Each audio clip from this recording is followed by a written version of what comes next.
Ever since I was 2 years old, I've wanted to release a comedy album, but I've never got around to it. That's why in 2020 I engineered a global pandemic so that I'd finally have the time.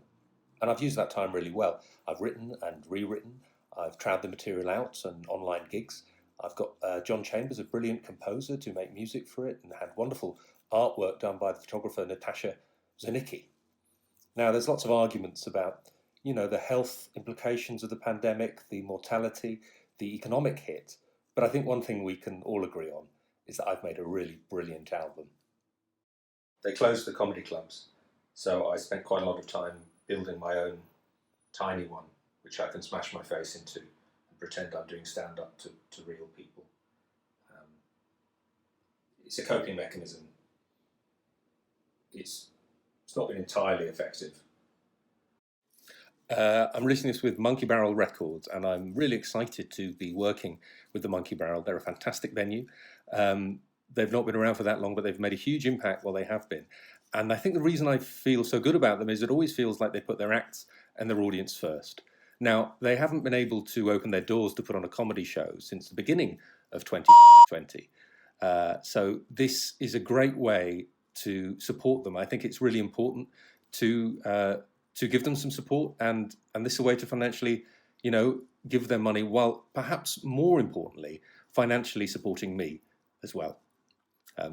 Doll's House furniture is surprisingly expensive, and the only microphone and stand I could source came from Southeast Asia. The floor is made out of tongue depressors, which I then used a peat brown ink to stain. I bought the glasses, the bricks, that styrofoam, which I've painted with a colour which matches the wall broadly. There is a little notebook made out of a calendar, some paper, and then some pencil drawn lines. Those are comedy posters. I feel I've summed up the spirit of comedy clubs. The 7 exclamation marks capture, hopefully, something of the desperation of the comedy world. Laugh your knees off!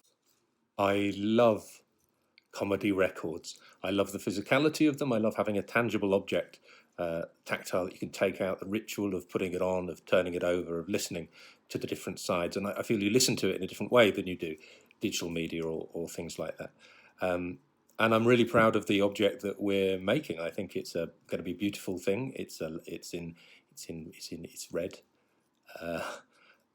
To sum up the show, I think is a bit tricky because I don't want to give away what happens in it and the journey that you're taken on. But I can say some things I was thinking about while I made it. I was thinking about loneliness. I was thinking about love and loss. I was thinking about sort of sitting inside and sharing stories by fire while many animals long thought extinct rampage on the streets outside, but you've locked the door.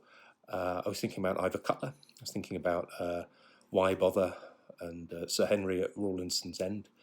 I was thinking about Bottoms quite a lot. There's quite a lot of references to Bottoms. I was thinking about grief. But don't worry if that all seems too arch or removed. I've counted, and there are 247 opportunities to laugh in the album. So please give the Monkey Barrel your support and give me your support.